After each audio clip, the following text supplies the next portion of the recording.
Welcome to the Perfect Life Awakening Show, hosted by Royce Morales. Royce has been a transformational facilitator, teaching groundbreaking, spiritually based courses for more than 4 decades. She is the author of 3 books about her teachings. Join Royce as she takes you on a journey into how to live your best life and find your true purpose through discovering the origins of subconscious, disempowering notions and releasing them.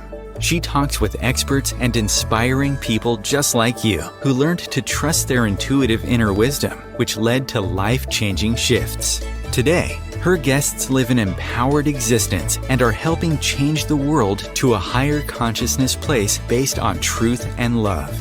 You deserve to awaken to, align with, and embody your true self and live a life filled with love. Transform yourself from triggered to empowered and create your perfect life.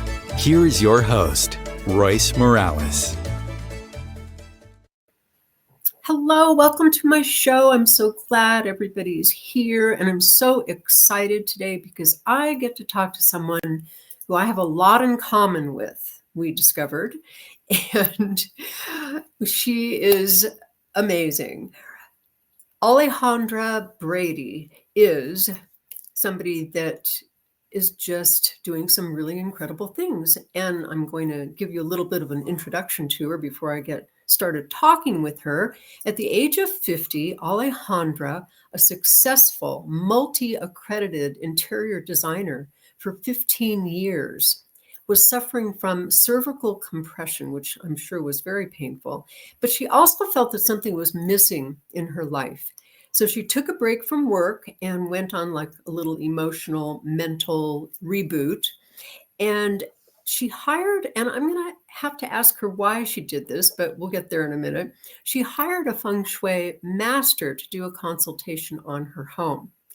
And this woman instantly told her that she would soon follow in her footsteps and be doing Feng Shui also. Alejandra, needless to say, was in disbelief. But when she started applying Feng Shui to her own home, a lot of things started to transform. Massive transformations occurred for her health, her relationship with her husband, and her finances. So I think that's really, really interesting. And that actually became the start of her spiritual journey. And ultimately, it culminated in her writing a book, and it's called I Just Can't Make This Shit Up, which is what a great title. And she also did some cards that she's going to talk about too. It allowed her to really accept her spiritual gifts, which it seems to me like she wasn't aware of or acceptant of. So I think that's really wonderful. And she had a lot of spiritual experiences that she'll talk about. A lot of ahas kept showing up. And she's also today going to talk about how you can open up to your spiritual gifts, which I think is so important. So I think that's a little bit more about her. She's a globally sought after Feng Shui consultant, combining the Eastern art of home energy enhancement with her interior design skills, which is a really nice balance. And I think what's even more important is that because she's so attuned to her intuition, she's able to attune to her clients on a deeper level. So welcome, Alejandra. It's so good to have you here. Such an intro. Thank you so much, Royce. Wow, I appreciate that. It's so nice to see you. Yeah, you too. And just so our listeners or viewers are aware, I used to do interior design. And I've always been an artist. And then I went to school and decided, maybe I have some interior design ability. And I did a bunch of homes. Most of them were for my friends and didn't get paid ever. So I'm glad you're getting paid. But I realized when I started my own spiritual journey, I realized, I don't really want to be working with people's egos. It just didn't feel like a good fit for me. Mm-hmm. So we can talk about that too. But first of all, tell us why did you suddenly want to have a Feng Shui consultation? What triggered that? So I wish I could take credit for that. I cannot. When I turned 50 in September of 2017, so I just turned 57. So I turned 50 in September, and in October I found out I had to have the cervical fusion. And mind you, I had just finished recovering from a full hysterectomy and bladder surgery and from a lower lumbar spinal fusion. So it's like, what is happening? You know, what is going on here? My body is falling apart. What's going on? And I was actually working on a client's home, and she was way more in tune with energy than I was at that point in time. And she's the one that hired a Feng Shui consultant, the master, for her home. And she said, hey, this lady told me that if she comes and does 2 consultations for us, like if she does my house and one other house, she will not charge us travel time because she's coming from Naples at that point in time. Do you want it since you're having surgery next month? You know, maybe she can help you. Maybe she can figure something out. And I have come to learn that when the student is ready, the teacher appears, right? Yes. In me just said, yes. I didn't even know what Feng Shui was. I just said, okay. It was expensive, mind you. It wasn't like it was just nothing. It was going to be an investment. But something really deep inside me said to just say yes. And then I also justified it as, well, I'm getting paid by her to be at her home because she wants me to implement everything that the consultant says to do at her home. So I'm like, I was trying to figure it out, how to justify it all in my head and not have my husband go, really? Someone's going to come in and tell you how to redo your house that you've redone about 15 times again, and you're going to listen to that? Another reason why to redo the house, right? So that is how it actually happened. You know, I wish I could say I had this epiphany, but I didn't. Credit needs to be given where credit is due. And she came, and I was furiously taking notes. And within 10 minutes, she just stopped and she looked at me and she said, you know, you're going to be doing this. Wow. And my reaction to her was, TikTok lady, you're expensive. Just tell me what I need to do to get ready for surgery. Literally, that's where I was. I had no bandwidth other than to focus on now what I needed to do for this incredibly unexpected surgery. There was never anything wrong with my neck. I did have scoliosis as a child, and I wore a back brace all through my childhood. So the lower lumbar fusion was not completely unexpected, but there was never anything wrong with my neck. So to suddenly be told you're going to be paralyzed if you don't go into surgery in a couple of weeks, I was like, what? You know, and how do I get ready? And so I just focused on what I had the bandwidth for, which was our bedroom, because that's where I was going to be doing most of the recovery. And I was going to be in a neck brace for about 6 to 8 weeks post-surgery. And yes, once I implemented those things, you know, I just got my husband on board and said, please, let me just do the bedroom. Let me do whatever she says, because obviously something's going on. It's health issue after health issue, and these are not minor things, right? I did what I needed to do for our bedroom. I had a beautiful recovery, and he felt such a shift in the energy too, that he's like, what do you want to do next? Wow. So, like I do when I do a full one-on-one consultation with anyone, whether it's virtually all over the world or in person or clients flown me out somewhere, we go over the whole house. And then I just encourage people to take it at their pace. Let's, start with whatever is the most pressing issue. For me, it was health. Health is in the bedroom, as well as the center of the home, but I just focused on the bedroom. And then from there, expand as you can. So little by little, we did our entire home. And at the end of it, he looked at me and goes, you do need to be doing this with your interior design. And I'm like, I do need to be doing this. By then I'd been doing interior design about 15 years or so. And, we should all be able to be really good at what we're doing at that point in time. So I can make a room look beautiful any day, right? This is what I do day in, day out. But the thought of creating an energetically balanced space for my clients, that was what kind of got my attention again, because like you, it was very hard to deal with people's egos. And the clients that I was attracting before Feng Shui, stereotypical, minus the one who was energetically aligned, but stereotypically, just as a whole, I would say, would buy these multi-million-dollar homes and then expect me to furnish them from Target and Home Goods and have them look like, it's like, you can't. Like, if you blew all your money on the house, like, you also have to bring in quality inside the house. And I'm sure you experience that with your clients as well. They want a lot for very little and in 24 hours. And I'm like, no, this is not an HD TV show. This is not how it happens in real life. It just doesn't.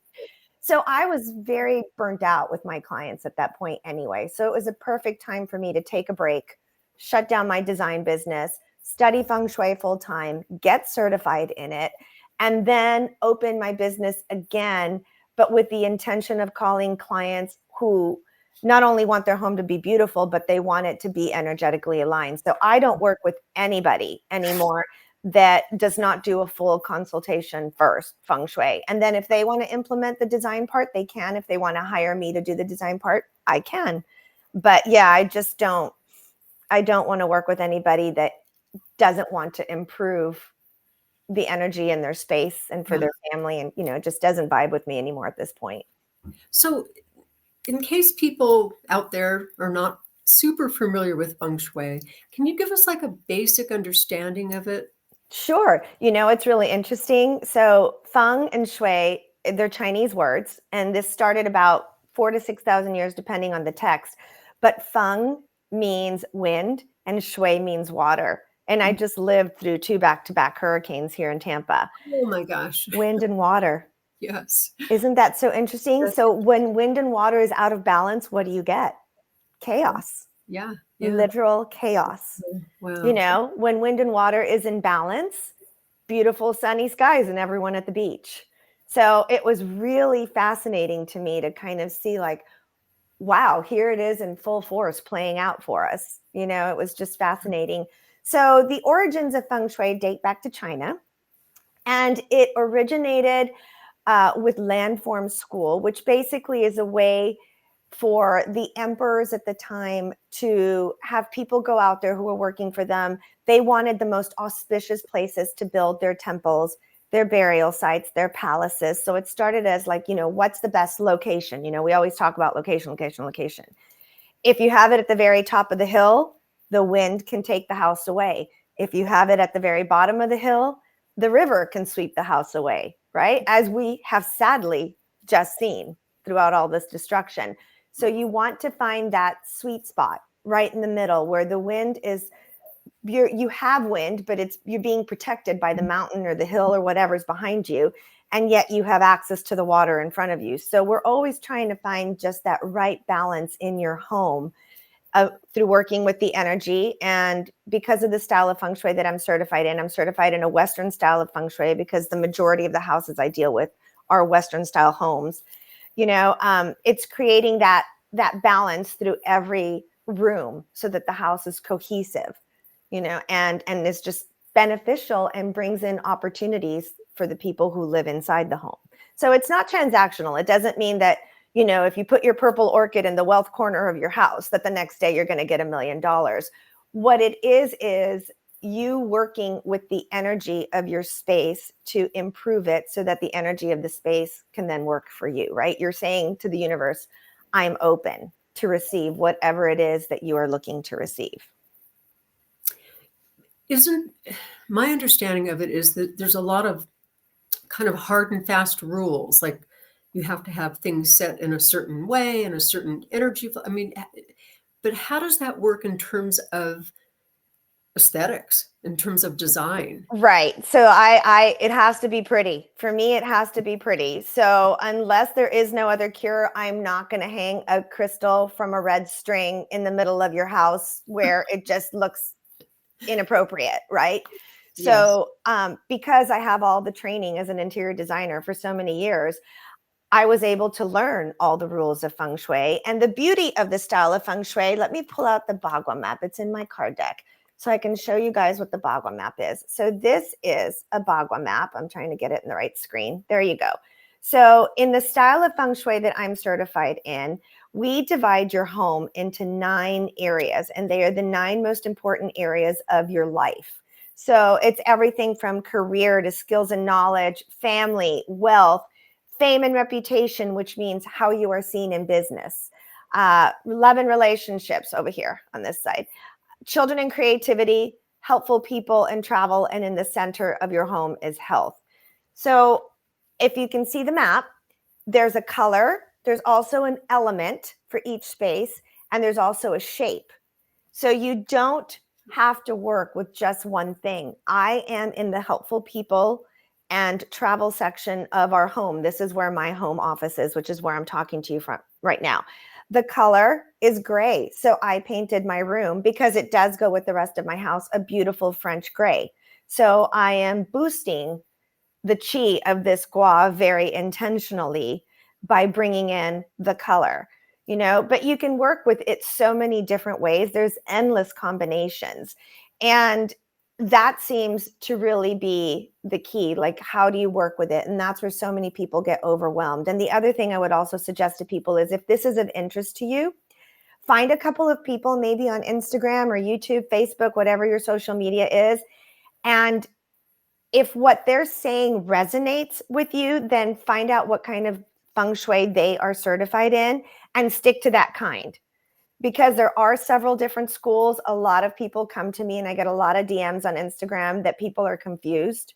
And they are confused because some of the schools, even though the underlying intention is the same for all of them, there's different roads, different paths to get there. And so people get very confused and very mixed up. So I'd say find the one that resonates with you and kind of stick to that one, so that you're not confusing the energy in your house even more, and yourself even more, right? Because that's when people throw up their hands and they're like, I don't get it. This doesn't work. I'm like, it does work if you work with it, and if you are sticking to one style, so that you're not confusing the energy in your home. Okay, interesting. Yeah. So I read in your bio that you had a very intense experience. You had a spirit show up and change the way you perceived things. Tell us about what happened with that. That sounds so intriguing. So I am somebody who has been able to see people who've passed since I was a child. However, I didn't realize it. You know what I mean? Like, it was never something that we talked about. I believe the experience you're talking about is the first one that I can physically and clearly remember, which I was 16 at the time. And sadly, it's a sad story. It was my boyfriend at the time, and he died in a car accident in the middle of the night. Wow. And so, to set the scene so people understand, this was 1984. So we didn't have computers and cell phones, and, I was not allowed to have a TV or a phone in my room growing up. But he came to me in the middle of the night, fully dressed, like I could see what he was wearing, the khaki pants, a long sleeve shirt, I could see everything. And he said goodbye. And it was a Sunday night. And I was not in the car with them because my parents at the last minute, for absolutely no reason. So as a 16-year-old, I'm kicking and screaming and throwing a tantrum, right? Like, I hate you. I can't believe you didn't let me go. Everybody in the car died. Oh my gosh. Wow. Sadly. So, something obviously was, my parents somehow felt something, right, to at the last minute stop me from going. But either way, I woke up on Monday morning in time for school, and I walked into my parents' room, and my mother was on the phone with like the cord attached, to the old phones, the oval shaped ones. And I could see her face was all red, and she was crying, and she was talking to somebody. And I just looked at her and I said this in Spanish, because Spanish is my first language. And I just said, I don't want to go to school. And she looked at me and she goes, ¿por qué? Meaning why? And I go, because, and I said his name, he died last night. And she just looked at me and I go, he died last night, didn't he? And she goes, yes, mijita, he did. That's what they were telling her on the phone. And it was like 6 o'clock in the morning, 6:30, whatever it was. And she just said, just sit down. So I sat down next to her. I finished for her to finish, get off the phone. She told me what happened. And she goes, yeah, you don't have to go to school today. But that was the first time that happened. However, putting all the pieces together at 50 plus, I didn't realize that didn't happen to everybody. She never said, oh, you saw him. Like that was never a conversation. So I just kind of figured that's what happens when somebody passes and you're close to them, they show up. And so you fast forward to when my mom passed, I was 38. And she showed up for 5 nights at the foot of my bed. So I'm like, all right, then my dad, so up until a few years ago, I just didn't even realize that didn't happen for everybody. But as my spiritual journey started, and as I worked with healers, and as they helped me uncover my gifts and understand what my gifts were, then it was like, oh, so everybody doesn't see people that have passed away. Like I thought that was normal. And it was just not something that was talked about. I was raised Latin Catholic, and it just was never a conversation. So that was just I love my gift now, and I'm very grateful for it. But I just, I didn't know any better at the time. Wow. Yeah. How did your parents respond when you told them that story? I said it to my mom right there, I just like, because she just looked at me and she goes, how do you know? And I go, he came, in the middle. And that was the end of the conversation. Wow. It wasn't a conversation, basically. I don't know if she was also in shock. Obviously, I was in shock. Maybe she was in shock. And the one thing that I realized that is a big part of my gift is I asked to go see his mom a couple of weeks after the funeral. I wanted everything, to die down, but I wanted my mom to take me to go see his mom at their house. And I just told her what had happened, and I told her that he was fine. And that seemed to bring her some comfort and some peace. As much as you can with your other child in a coma. The one who was driving ended up in a coma for like 20 years, and he never woke up. So she lost both her children, and then the older brother's girlfriend went through the windshield, and she died on impact there too. So it really was just such a tragic situation. So when my mom passed, I told my dad. And when my dad passed, I told my sister. And so what I've come to realize is the gift is not about me. It's about me being able to tell somebody who needs to hear it that that person is okay. And so that's what I really love about it. It's like I'm able to share that message with whomever. And sometimes the message doesn't make sense to me at all, and it's not supposed to. I'm just supposed to spit it out and share it. Yeah. And then when I'm working with people in their homes, that comes across too. I can kind of intuitively talk to the house, and the house can kind of tell me what's going on, so that combined with my Feng Shui training and the interior design helps me help the people in the house. And so what I always tell my clients is just be honest, because I can go in and see it and I know what's happening. And if I ask you questions, half the time people are like, oh no, everything's great. I'm like, okay. And 20 minutes later, they break down and start crying. And they're like, well, actually, I'm like, just if you tell me, and if you answer what, I'm seeing it, I can see it happening here. So it's a beautiful way to use my gift to help people other than just with people who've passed. Because I don't really use my mediumship that way. I don't do sessions. People ask me all the time, well, do you do sessions? I'm like, no, I work through your home. That's where I feel good working through. Yeah. So you don't walk into a room and go, this is what's going on in your life. You just kind of pose the question and allow them to answer. I will walk in, and before we do a tour of the house, I will usually say, let's sit down and have a conversation. And again, if I'm doing it virtually, we'll get on and chat just like you and I are, and then we'll walk the house. And I just say, what is going on in your life? Why did you call me? Because I'm not knocking down people's doors, right? To say, hey, I'm going to come do this. People are reaching out to me. Yeah. So why did you call me? What led you to call me? What's going on? And then I'll let them answer. I'll see what they say. I'll ask them what they would like to change if they could, what they are wanting their life to look like.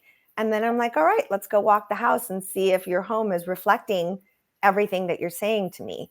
And that's when I can sort of catch things and be like, okay, well, you're saying this, but the house is saying this. So where are we? Yeah. So that's the way I like to approach it, because I do think that it's important to give people a chance to express themselves and ask you, I don't want to go in and suddenly just start saying, and this is wrong, and this is wrong, because it's not always, Feng Shui does have some very Severe is the wrong word. Some strict, perhaps some fast and some firm underlying rules, but everything depends on everything else because everything is connected. So if it's wrong to have X in the wealth corner, but you are thriving financially and you are just bringing in, more money than you can ever imagine, I'm not going to touch that area.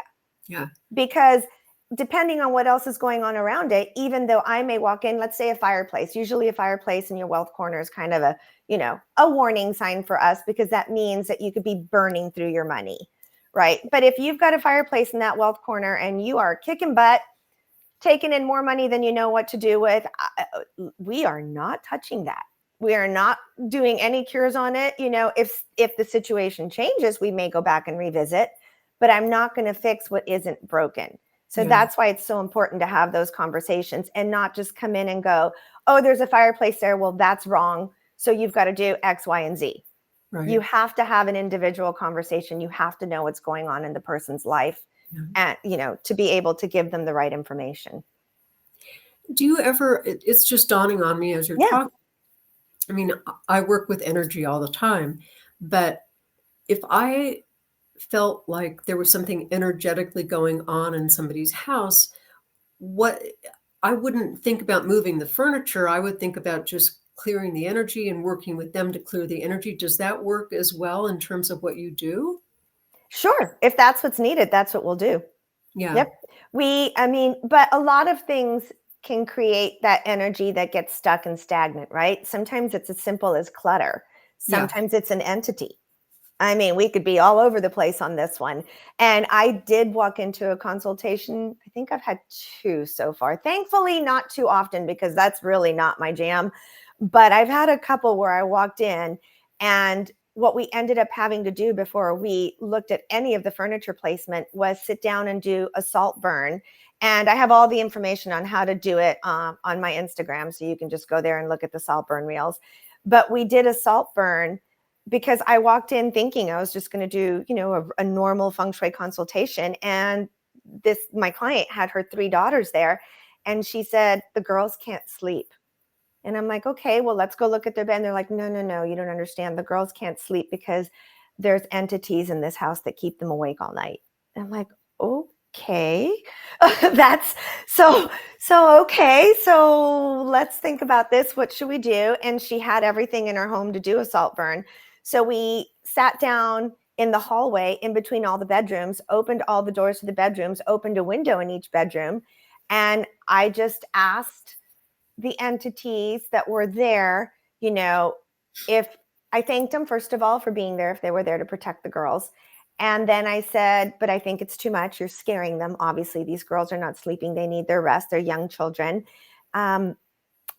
If you're done, if your time is up, then we ask you to please exit. If you are going to stay, then we ask that you be respectful. You do not scare the girls. You do not, turn lights on and off. You do not open doors. You do not do anything that might in any way scare these children moving forward. And then I just asked, I said, how many of you are there? And it was 24. And I said, how many of you are staying? And it was 6. I said, all right, well, thank you to everyone who's moving on. We appreciate you being here. And you 6, you know the rules, and that bowl was black. Like we had to throw the whole thing away. Normally you just wash out the bowl and you can reuse it. And I'm just like, take your bowl and go, and she's since called me to do her business. That happens a lot. Once everyone's happy with their home, they'll call me to go do their workspace.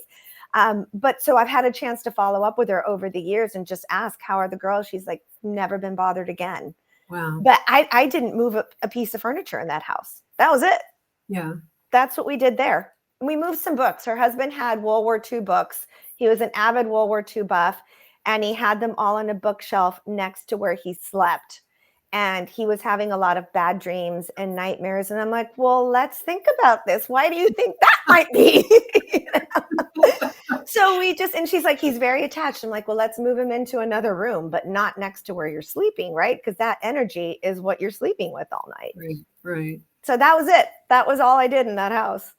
Now, do you ever ask these spirits, who are you or why are you here? I mean, 24 spirits. It was an older home. Yeah. So I think maybe it just accumulated over owner after owner after owner, and perhaps from the land. I found that with my home that we actually live in now. We have a new build. It's 2 years old. But when we moved in, even though I, pulled out my entire Feng Shui toolbox, there was some stuff that was still going on that I couldn't figure out. And I called in someone. And I'm just like, I think this is beyond me. Like, I've worked with the house, but this is something else. And she does dowsing and things of that nature. And she's one of my Feng Shui teachers now, because now I've had several. And she said, it's the land. It was the land that I was on. And there had been an assault on the land that I was on. And then the builder, because it was a COVID build, so the energy was just really shitty, for lack of a better word, because he was delayed, we were delayed, windows were delayed, everybody was delayed, everybody was angry and anxious. And then going way, way back on the land, there had been dark magic performed on this very area of Tampa, because we live in an older area of Tampa, South Tampa. We're right off the water of Tampa Bay. So I'm like, whoa, okay. So, I don't have an ego in that respect, to where if I get to a place and I'm like, this is beyond my scope of what I think I can do, I'm always happy to help find a resource that may be able to help. And that was the first thing I did. I'm like, I've done everything I can do, and there's still some wonky stuff happening. So let's call in somebody who can help clear the land of the energy of the land going hundreds of years back. Yeah, you're reminding me of a session that I did, probably 25 years ago at least. Somebody called me and said, I don't know what's going on. Can you just come to my house? And I walked in, and I immediately knew that this house was on Native American burial ground. Yeah, and I did. I just got chills. I know, and I did a whole clearing. And what was interesting about it is, she didn't know this at all. Nobody knew this at all. But all of a sudden, they had this neighborhood newspaper that came out and started talking about the fact that the land was Native American burial ground. And she called me up and said, you were right. This is what's going on here. So it's really interesting. I mean, the land holds memories, right? So we can start brand new. And we're still absorbing the energy of everything around us and your neighbors. I have a lot of people that reach out to me because they're like, well, I'm doing my part, but the neighbors. So we'll come up with how we can, there's a couple of cures where, and I've done it myself, where it's like, my energy is my energy, your energy is your energy, and you kind of reflect their energy back to them if they are troublesome or are not maintaining their home or whatever. And it works, because when they get a dose of their own energy and are not like absorbing yours, suddenly stuff starts happening and they start cleaning up their act. It's really amazing to watch. Really interesting. Yeah. Well, we need to take a bit of a break. Sure. To tell everybody, I'm talking to Alejandra Brady, and we're talking about Feng Shui, spirituality, energy, spirits, and all kinds of stuff. And we'll be right back. Times TV.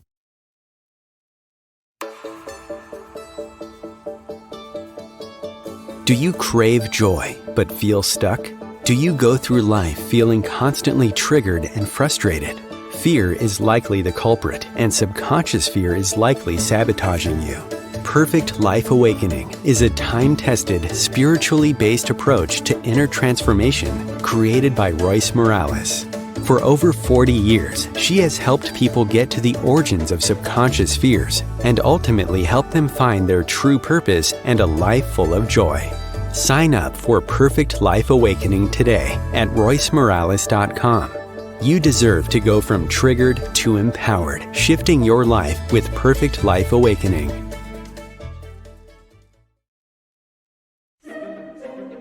Imagine becoming a super influencer. Reinvent yourself, invest in your brand, and then manifest your success with a robust spheric approach. Om Times Media and Broadcasting offers a unique and multifaceted way to become the spiritual and conscious influencer you deserve to be by putting your message across our powerful platform with its proven record of integrity and excellence. Through our produced shows, Om Times offers the opportunity to become a social media TV personality, a radio show host, an Om Times magazine columnist, and a syndicated podcaster, all in one shot. By live streaming your show on Om Times TV and broadcasting it across the extensive Om Times radio and TV networks, you become more than a host. You become an ambassador and a force for positive change. Om Times. Open yourself to the possibilities.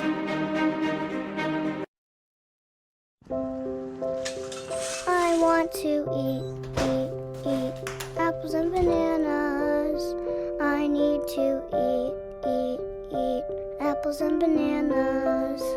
Why can't I eat apples and bananas? Support the Feeding America nationwide network of food banks to help provide meals to those in need. Join us at feedingamerica.org.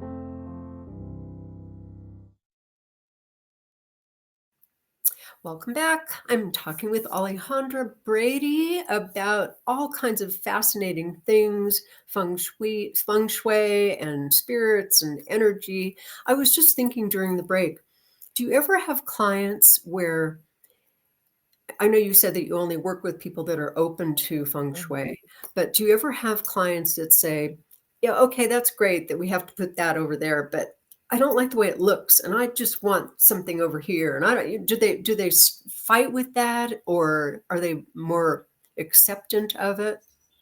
For the most part, since I kind of redid my business and work with energetically, they don't fight me very often. If they do, sometimes I'll just say, okay, but understand that it's more beneficial to you over here, or let's find something different. We do try and find a solution that's beneficial to everybody. If it's something I really, really don't like and they just are insisting on it, I'm like, okay, so the little sign that's going to go right next to this is Alejandra told me not to do it, but I'm going to do it anyway. And I want you to put that sign right there because I'm not taking responsibility for this when people walk in and see this space. And they just start laughing. And most of the time they'll come around. Yeah. But, there's things that people have carried through their life or that they may have or that are gifts that are a little more challenging feng shui wise, perhaps, or that they feel very attached to that may not be beneficial to them. So sometimes I just try and mitigate that by doing something else, boosting the chi in another way, or just explaining to them why it may be time to let something go. But, it's hard. I have a lovely client, a husband and wife that I'm working with right now, that there's a few pieces that I see in their home, very, very expensive. And they're like, well, but my mother gave this to me, and this came from a gallery, and this came from this. And I can see where it's probably not the best thing for them, but I'm going to just let them get there on their own. In the meantime, I'll do everything to boost up the energy in all the other areas. Yeah. Does that make sense? Yeah. Totally. Yeah. So tell us about this wonderful book that is called, I love the title, Thank you. I Just Can't Make This Shit Up, Overcoming Fear and Accepting My Spiritual Gifts. Tell us about how that happened and what it talks about, and just, it sounds so great. Well, I completely blame feng shui for that as well, because everybody that's known me knows that I never had any inclination to write a book, just not something I was ever interested in. I know it seems pretty easygoing now, and I'm getting more and more used to being in public and talking, but it was just not anything I ever wanted to do in my entire life. But as I applied feng shui principles to my home, things started shifting, right? As I said at the beginning of the show. And I started wanting to experience other modalities. And one of the modalities that I wanted to start kind of experimenting with was meditation. Mm-hmm. So I took a meditation course to understand how to, do it well, even though, it helped. It definitely helped to at least get me on a daily practice, which I still have to this day. And during one of my first meditations, I truthfully was coming from an authentic place. So at 50, I'd had the surgery. We were true empty nesters. Our son had graduated from college and was living his best life off in Chicago. So I'd closed my design business, right? And had started studying Feng Shui. So I really was at a lot of these crossroads. There was a lot of big things happening. And I just asked one day during the meditation, like, what is my purpose? Like, what is the second half of my life going to look like? Like, what am I supposed to be doing? Because the design thing just wasn't working for me anymore. I wasn't enjoying it. Like, I was just getting very frustrated with all these clients and I just didn't want to do it anymore. Feng Shui was interesting. Wasn't sure where it was going to lead, if it was just for me or for, using it. So I was asking from a place from the heart. And I heard a voice, because actually my biggest spiritual gift is that I'm clairaudient. I'm highly, highly clairaudient. And a voice said, "You're going to write a book." And I said, "Oh, no, thank you. I have no interest in that." Just like I said, no, thank you to the Feng Shui consultant, right? I was like, no. I said, "Oh, no. What else you got for me? Because I do not have any intention of writing a book. I don't know how to write a book. I don't want to write a book. I don't want to, do press for a book. No, thank you." And I sat in meditation that entire week, all 5 days in a row. And every time I asked that question, I got the same answer. And finally on Friday, I said, "Fine. Who are you?" And he said he was Archangel Michael. Hmm. He said, "Who cares what a white, middle-aged, privileged woman has to say?" Like, I just didn't think, like, I don't have one of, funny enough, it actually is quite a crazy story once I got it all down on paper. But at that point in time, I didn't think I had a story that people would relate to, or anything special.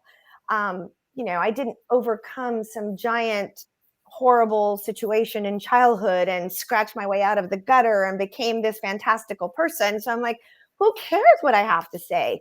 And I got told, just start writing down what happens to you. And I'm like, all right. So I just started writing it down. I didn't even tell my husband I was doing it. I would just start writing it down. And some days it was like, this is stupid. This makes no sense. Why am I doing this? And then other days stuff started happening. And the more I started writing it down, the more stuff started happening. And I'm like, okay, then. And so it took a few years. It took, I think, 3 years from when I started it to when it went to print. But yes, it's basically my spiritual journey. And I wrote it because I was asked to by Archangel Michael first. I mean, truly, that's why I did it. And it is for people who are starting to experience their spiritual journeys, because I'm sure when you started yours and you've talked to so many incredible people on the show, you feel very alone. You feel like people think you're crazy. They call you crazy. Yes. You're feeling very alone. They call you, I had family members call me of the devil. There's just so many things that happen as you're going through this and as you're opening up. And if you are brave enough to share it with somebody, to then have someone go, "Well, you're of the devil." I'm like, well, no, I kind of feel it's the opposite. But so it's a lot. So my book is for those going through that. And, it's now an award-winning bestseller, which is insane to me.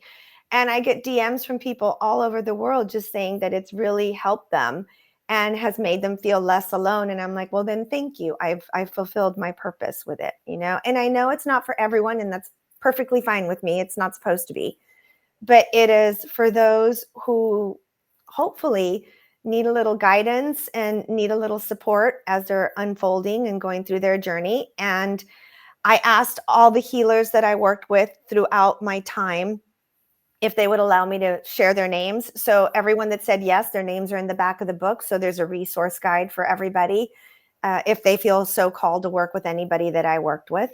And that's it. That's where she is right now. Wow.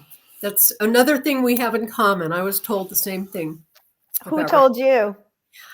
I don't get names. Okay. Guides. So it was spiritual. It was a guide. And it was so insistent. And I think I might have shared this story previously on my show, but I'll share it again because it really fits with what you're saying. I was absolutely, no, there's no way. I'm not a writer. What am I going to say? No, this is too crazy. It's a very personal experience that I Right. had that I didn't want out there in the world. Right. And so all of a sudden one day my fingers started to ache. I couldn't even bend my hands. Could not, it was excruciating. I couldn't sit down at the computer. And so I sat down to meditate and I asked, what's going on with my fingers?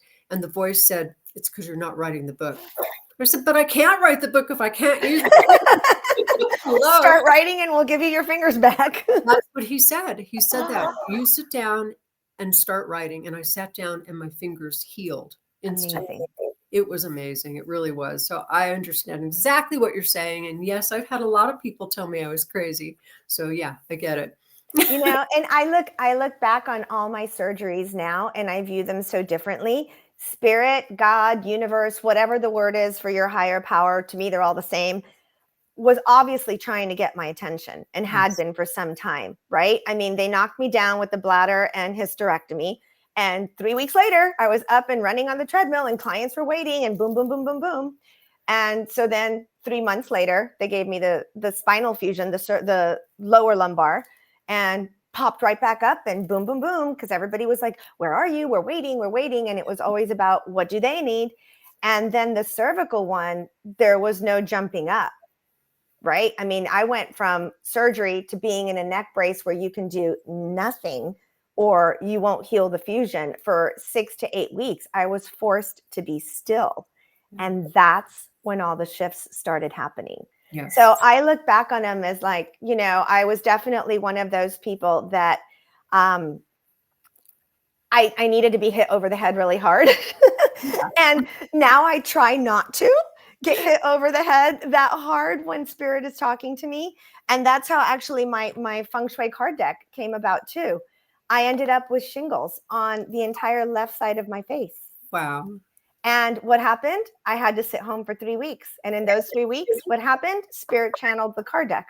Show us the deck. I'd love to see that. It's beautiful. So I can't see my camera. Let me click this. Okay, there it is. So it's called What Should I Feng Shui Today? And as far as I know, it is the only Feng Shui card deck out there. There is no other one.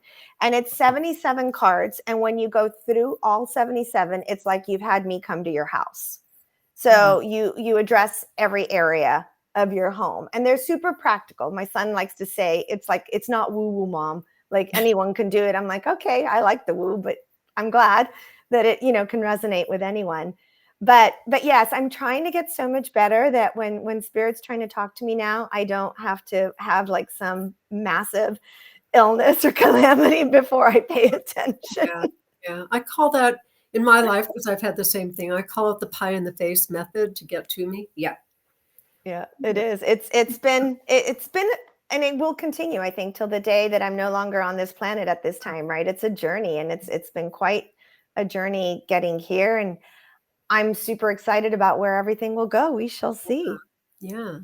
So one of the things that I've also read about you is that in your book, you kind of tell people how to open up to their spiritual journey or their gifts or their abundant life. Is there something that you could kind of share with the audience and something that could help people with that? Sure, we can do two different things. I can share what I think is the most important. I think working with, if you're starting to get these nudges, right? We're both talking about we're being told to write books, you know, and people are like, well, who's telling you? I'm like, well, spirit's telling us, right? If you're starting to get these nudges, pay attention to them, write them down. You know, if they don't make sense, like I got told the word Sedona 3 times in 24 hours. 10 days later, I owned a home there. Never set foot there in my life. You know, and that's how things happen for me now. Yeah. And as soon as the book was done being written, I got told to leave. And so we sold the house, and it sold in 48 hours. We moved out in 10 days. So 10 days in, 10 days out. And that's extreme, granted, but that's because I am where I am now. But pay attention to those nudges, write them down. If you feel you need help, seek out qualified teachers who can help you navigate, because that was the biggest thing for me. You know, at the beginning, when you're just starting to awaken, as you know, everything comes to you. So make sure that you are working only in the light, and teachers can help guide you to do that. And teachers can also help you set those business hours and those boundaries, which are so important, because I wasn't sleeping. I mean, it was like a flippin' party in my room. As soon as they realized that I could see them and hear them and talk to them, they're like, let's go. And I'm like, yeah, but I'm a 3D human being. I need to sleep. So, get those nudges, pay attention to them, write it down, seek out qualified spiritual teachers to help you navigate, especially at the beginning. And then I would say through your home, make sure that your home does have good energy. Make sure that your front door is welcoming in fresh energy all the time. And you can do that by paying attention to what's going on, because just like our mouth, our front door is the mouth of our home, and that is where fresh chi comes in. So you want it in good working order. You don't want the hardware to be sticking. That could be leading to areas of your life that may feel stuck or stagnant, or career opportunities that are missed. Make sure the light bulbs are not burnt out. When people come to me and they say they're burnt out, I start looking at all the light bulbs in the house. That's a very direct correlation.